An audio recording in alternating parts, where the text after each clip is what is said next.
नमस्कार दोस्तों, स्वागत है आप सभी का फिर एक बार ज्योतिष को तर्क की दृष्टि से समझने के हमारे इस बेहद खास कार्यक्रम में, जहां हम पढ़ रहे हैं विपुल जोशी जी द्वारा कृत तार्किक ज्योतिष।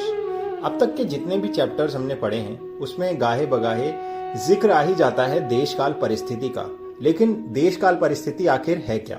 सीधा सीधा अनुवाद करें तो देश मतलब जगह यानी प्लेस, काल टाइम, और परिस्थिति यानी हालात सिचुएशंस। लेकिन इससे फलादेश पर कैसे फर्क पड़ता है और क्या है इसका महत्व, इसी के बारे में है किताब का अगला चैप्टर। तो आए सीधे चलते हैं क्या लिखा है इस चैप्टर में। विपुल जी लिखते हैं, बचपन से ही मेरी रुचि ज्योतिष में रही है, जिसकी वजह से कुछ एक भविष्यवाणियां सटीक साबित हुई हैं, जिसमें से कुछ एक दोस्तों की हैं और कुछ एक करीबी रिश्तेदारों की। बात तब की है जब मैंने एक बार अपनी प्रोफाइल में जोश जोश में वर्क के आगे ज्योतिष लिख दिया तो मुझे काफी क्वेरीज आने लगी। लोग अपना भविष्य जानने के लिए मुझे मैसेज करते। मैं कुछ के जवाब दे पाता, कुछ के नहीं। वैसे मुद्दे पर आते हैं। मैं आपको ये बताना चाहता हूँ कि कुंडली में देश काल परिस्थितियां कितना ज्यादा महत्व रखती हैं, क्योंकि जो भी आप भविष्यवाणी करते हैं उसका फलादेश देश काल परिस्थिति के हिसाब से बदल जाता है। एक दिन मुझे एक बड़े शहर की महिला का मैसेज आता है कि मैं बहुत परेशान हूँ, मेरी मदद कीजिए, मेरा जीना मुश्किल हो चुका है। मैंने कहा कि अपनी डिटेल भेज दीजिए, मैं देख लेता हूँ। उन्होंने अपनी डिटेल भेजी तो उनके 5वें घर में कुछ दिक्कत लग रही थी। 5वां घर यानी विद्या का, प्रेम का और संतान का घर होता है। उनकी उम्र लगभग 35-40 के आसपास थी। मैंने उनसे कहा, लगता है आप संतान को लेकर बेहद परेशान हैं, उसकी पढ़ाई को लेकर या शायद उसकी किसी बीमारी को लेकर। तो उन्होंने कहा, यह भी है, लेकिन एक समस्या और है। मैंने फिर से कुंडली का निरीक्षण किया तो मुझे उसके अलावा कुछ खास दिखा नहीं।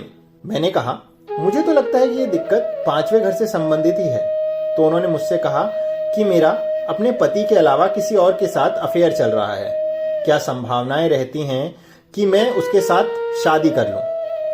तब मुझे ख्याल आया कि 5वां घर तो प्रेम का भी होता है और वो कुंडली बड़े शहर से थी, तो वहां उस उम्र में भी प्रेम, एक्स्ट्रा मैरिटल अफेयर की संभावनाएं रहती हैं। अगर वो छोटे शहर से होती तो शायद उस तरह की संभावनाएं नहीं रहती।